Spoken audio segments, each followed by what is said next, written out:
Sugar magnolia, blossoms blooming, that's all empty and I don't care. So my baby down by the river knew she'd have to come up soon for air. Sweet blossom, come on, under the willow. We can have high times if you'll abide. We can discover the wonders of nature, rolling in the rushes down by the riverside. She's got everything delightful. She's got everything I need. Takes the wheel when I'm seeing double. Pays my ticket when I speed.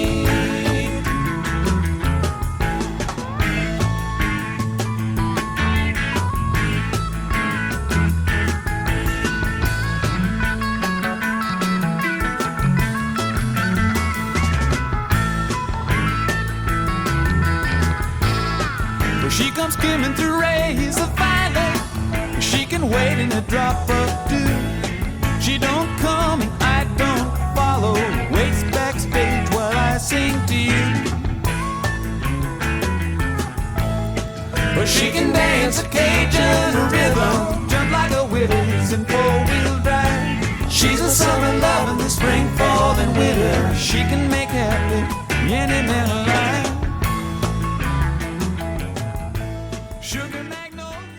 How's it going, everyone? We are going to do a quick how-to tutorial today where we walk through an actual draft. It will be a 10-team redraft league with a full PPR. All roster specifications are pretty standard to Sleeper. We're going to be using it against the computer today. I've set the time limit at 5 minutes per my pick just so that we can talk a little bit on how to use this as we walk through this guide. As we walk through this, if you have any questions, feel free to reach out to me on our website, and I'm more than happy to answer. You'll notice at the bottom of this sheet, you're looking at the Grateful Sheets as we're speaking. The green tabs are going to be your summary tabs. That's where you're going to spend most of your time in here implementing the picks and trying to make decisions. You then have your post-draft tab. You have these deep dive tabs, which are your purple tabs that look at things that are just a little bit more in depth. And then these yellow tabs are where you're going to want to start. So we talked about the settings previously. The first place you're going to start is in this rules tab where you're implementing all of your team information, the number of teams, what their names are, what your team name is, the draft information, roster information, scoring information, and then any manual VBD cutoffs that you want to have that are separate from the simple automation over here. Next, if your draft has other specifications, in these yellow tabs, you have the ability to implement trades of picks as they come in. It's as simple as looking at these yellow cells over here that you can implement who the new owner is. As you look throughout this document, all yellow cells are the cells that you can change as the user. If you want to implement personal ranks, you would just simply put in the person's name here and it will change their color over here to implement that or to show that player has been put on your rankings. If you have keepers in your league, it's as simple as putting the player, the team, and the pick.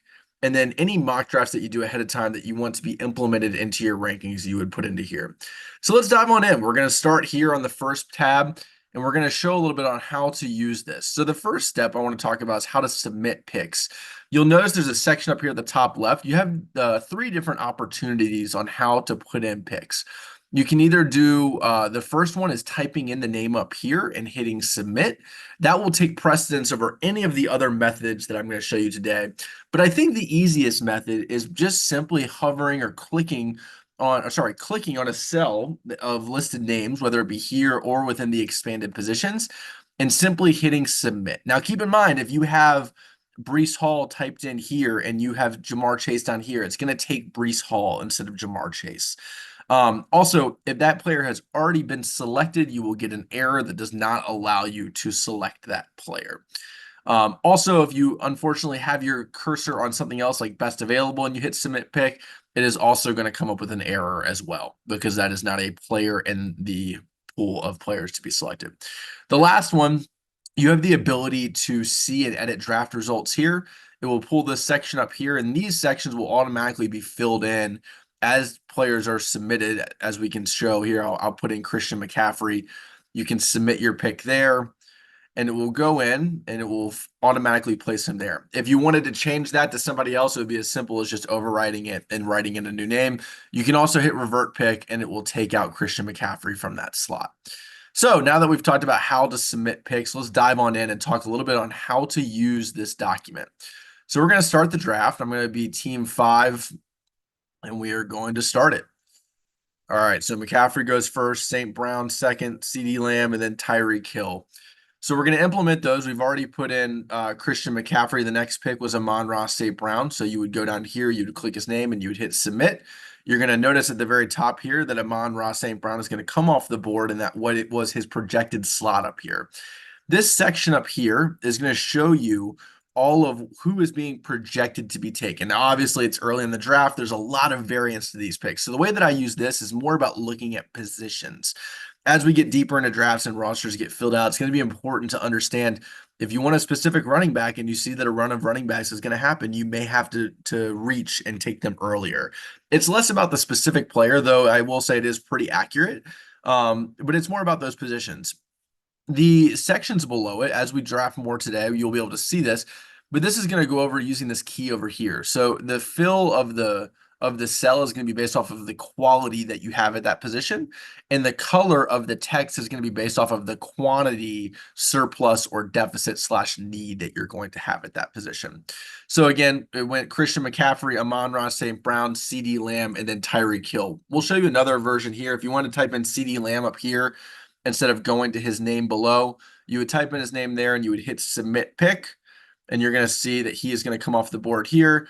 And then Tyreek Hill is the projected 4th pick. Luckily, he did go. You'll notice that CeeDee Lamb is typed in up here still. It doesn't matter since he was already selected, so it will automatically take Tyreek Hill here by clicking his name. So team 5 is up now. It is projecting us to take Justin Jefferson, and we will do that. So we're going to select Justin Jefferson there. We will hit submit pick. He will come off the board up here and show that we're now on to team 6 right here. And as they are selecting, team 6 took Ja'Marr Chase, followed by Bijan Robinson. So we will select Ja'Marr Chase next. And then your next pick is still projecting Breece Hall based off of his ADP trends within this document. It is all customized to the type of league that you are generating. As you go through here and you can look at the different rankings, it will show the relevance up here of all of the ADPs that are getting put in. This relevance is all based off of, the quality of the source, how relevant the league settings are. So for example, this one is a half PPR. It's going to be less relevant than a full PPR because this is a full PPR league, and so on and so forth. It's also going to be based off of the platform and who is writing it, and so on and so forth. So Breece Hall is the projected guy who comes off the board, but Bijan Robinson is actually the one who comes off the board here. And we are going to go ahead and take Bijan Robinson there. The next up was Puka Nacua and AJ Brown. I'm going to show you a separate way of how to do this here. If for some reason Bijan Robinson was the wrong name, you could simply just delete him there and you could put in a new name there, or you could revert pick on this section over here. But it was the correct name, so what we're going to do is we're going to type in Bijan Robinson right there. And the next pick, I apologize, I forget who it was already, Puka Nacua. You could just simply type in the name Puka Nacua there, and you will see that we will switch to team 9 here as the draft continues on. You'll see Breece Hall is still at the top. That again is a function purely of ADP and different types of evaluations of who they believe is going to go, but it's obviously not always going to be the case. So Puka Nacua is followed by AJ Brown and then Breece Hall. So we're going to select AJ Brown here. And just for the sake of showing you this, Breece Hall was the next selected here. We're going to type in his name here, and we're actually going to put our cursor over Kyren Williams. This should select Breece Hall instead of Kyren Williams because it is going to take this cell as the precedence before anything else. So Breece Hall is going to be selected here. He's going to come off the board, and you'll notice that here by saying that the last selection at number 10 overall was Breece Hall. If you do want to put in a separate pick, it would be as simple as typing in right here that you want to put in the 15th pick instead of the 11th pick. Just make sure that you then change this number back to whatever the next pick is from that point on. I'm going to talk a little bit about what the rest of this document shows, and then we'll go a little bit deeper into the draft to show you how some of these other features are going to work with these projections. So over here, you'll see your best available. You can click this button and expand it by positions, and you can also select people from these cells as well as you go down here. You can also sort by different categories here: average ADP, VBD, personal rankings that you implemented previously, projected points. It also summarizes it here in the best available summary. It summarizes it by position by ADP and VBD here. You also have the ability to show projected trades and pick values that are going into those trades. And then separately or together, if you have a trade here, you can quote unquote implement it and show what that selection of the player is going to be. Or if your league doesn't do trades, you can still implement a pick and say that you think Devontae Adams is going to go here, and it will show what the change happens over here. Now, keep in mind, you still have to select the player over here. This does not implement the trade or the selection. So if you do a trade, you still need to go to the trade section. You still need to change who that owner of that pick is. Looking over here, this is just a simple version of what the projections are and what the starting lineup complexions are and what the positional breakdown is by team. There are different explanations up here to describe what each one of these are. There are 3 different projection models here. What I would recommend early on is that this simple one is the best one to use for your first few rounds. The complex one is better to use as you start to fill your roster a little bit more. And then this total one looks at your total quality of your roster, not just your starters, which these first 2 only do. Going down a little bit, you're going to see down here are tiers. This can be based off of either ADP or VBD, and you can also filter by position, and it will show it here. You then can highlight a specific team here. It's defaulted to show your team, but you can show the current pick or any other teams that are within your league. And it will show what your current team is. The players that are highlighted green are the players that you have already drafted, whereas the white ones are who is projected to be on your team based off of the trends of the draft. Now, keep in mind, we're only in round 2 here. So there's a lot going on. And obviously there's going to be a lot of variance here. You can also look at, looks like I'm going to be auto drafted here in a second. We're going to take Saquon Barkley. And then you can look at your positional ranks down here and show, how do you rank on average points or total points by positions, split out by starters or bench, just to show where you may need to focus on. Your recent picks will show up here, and your pick probability will show up here. The one thing worth noting is that it will always show the current pick on the first cell, and then every pick after that is what your next picks are. And it will show the probability that those players make it to those picks based off of trends within drafts, based off of keepers, based off of all those good things. Going forward, we'll take a real quick look at the deep dive. So here's your general draft board, color-coded by position. Here are your tierings. It will automatically cross out those who have already been drafted. You can then change the tiering from ADP to VBD, and you can also only show those who are available instead of just crossing them out if you would like. Your teams view will show the teams and what their projected score is below it. It's based off of a projection model that you can look at the details on that first slide, that in draft summary tab. Your rankings, which we already looked at briefly, but these are all the rankings that are deemed relevant for your league. You're going to notice that there's no rankings in here that say Dynasty or Superflex or Tight End Premium or any of those specialty ones. But if you did have a Superflex league or you did have a Dynasty league, all of these rankings would change to be the relevant rankings for your league. These will be updated on a weekly basis, and it will be as simple as refreshing the data right here. Going on is your availability tab. This is just a little bit deeper dive at those pick probabilities that we talked about. And then lastly, depth charts of teams. You'll notice that there are some underlined players. Those underlined players are all of your rookies. And then anyone who is selected will be crossed out and put in black fill. The last thing I want to touch on before diving a little bit deeper into the draft here is the post-draft summary. As this starts to get filled, it will share who are the biggest reaches, who are the biggest steals, what is the projected standings here based off of 3 different types of those projection models like we talked about, and then what kind of value is each team getting in the draft based off of ADP trends, based off of when it happened, obviously putting more weight on picks that happened earlier in the draft. Your full draft results here, and then your team right here. So let us fast forward. I'm going to pause it for real quick, go through a few rounds, and then I will be right back, and we will talk about how these things have changed as we move throughout this.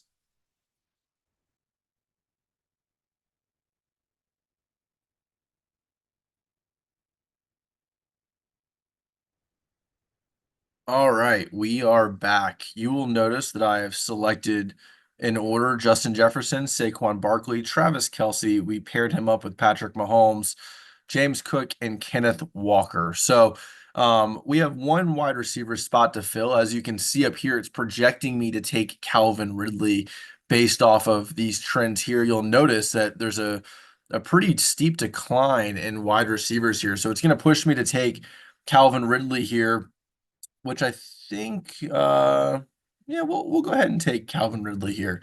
So we're going to go over here. He's a little bit further down the list within Sleeper's list. So we may actually have the opportunity to take someone like Jordan Addison here and go a little bit against the grain of the projections, since there may be a chance that he reaches back to us if we want to take another wide receiver. So we're going to do that. We're going to go against the projection here. You're going to notice that up here, before we go a little bit deeper here, these have changed at the top here to show, what the quality of each position is for me, as well as where do I have needs based off of the quantity. So you'll see it shows that I have a surplus of running backs compared to the league, though my quality is pretty good. The quality of receivers is, I only have Justin Jefferson right now, so obviously I have one of the best in the game, but I'm at a deficit right now of quantity, which is pushing down my quality a little bit as well. So it's recommending that I take him. What we're going to do, though, is we're going to take Jordan Addison and we're going to submit him there. You'll notice that over here in my team outlook, it's going to change my numbers over here. So the quality did go down a little bit. That's purely a function of that there's just teams that have better two receivers than I do out there. But I'm still, I'm not in the red quite yet, but it's still something that I'm going to need to focus on throughout the rest of this draft. So we're gonna look over here. We're gonna see who was taken here, and then we're gonna come back to my pick, and we're gonna talk a little bit more about that and how to use this. So Aaron Jones was next. We're gonna show it up here just so you can see how to do it. I think this is the slower way of how to implement picks. So I would go with the one where you click on the name here and then submit from there. But I just want to show you how to use different versions of this. So Aaron Jones was the next pick. He was actually projected to go right there as well. Jayden Reed and then Ramondre Stevenson were next. So Jayden Reed, we're going to submit here.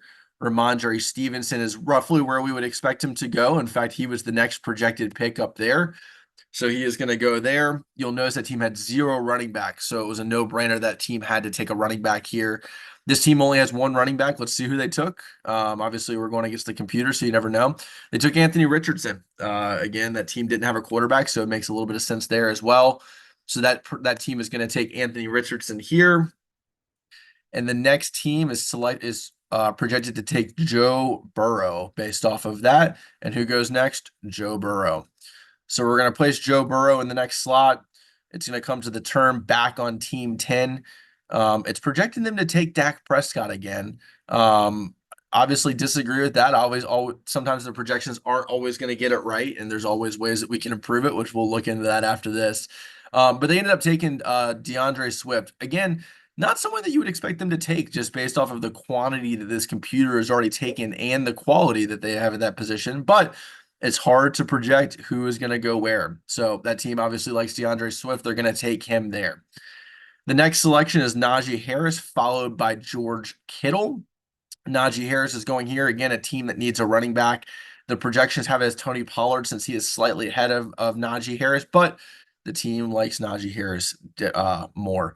The next team only has 1 running back. They have 5 receivers and a quarterback, but they have no tight ends. So it makes sense that George Kittle would go in this next slot. It was probably between some of these running backs and Kittle, but they decided to go with the tight end. The next pick, again, this team has no quarterback. Are they going to be taking a quarterback? And they do. They take Dak Prescott, who is the next projected pick on the board. The next team, team 6, is projected to take Calvin Ridley. That's who we wanted to come back to us potentially. And who did they take? They took Hollywood Brown. So that we guessed right on the position, but we guessed wrong on the player, which again, is okay. So they ended up taking Marquise Hollywood Brown. We're going to submit that pick. And then my pick is up next. You'll notice these colors have changed a little bit as teams have now brought in new players. So it's not always going to stay consistent. It's a dynamic way of looking at it. So this would suggest we don't need any running backs because we're pretty good there, both quantity and quality wise. Our quarterback is pretty good, Patrick Mahomes. Our wide receivers is the area that needs some work, both in quality and quantity, and our tight end is pretty good. So it's projecting us to take a wide receiver here, which is what we're going to do.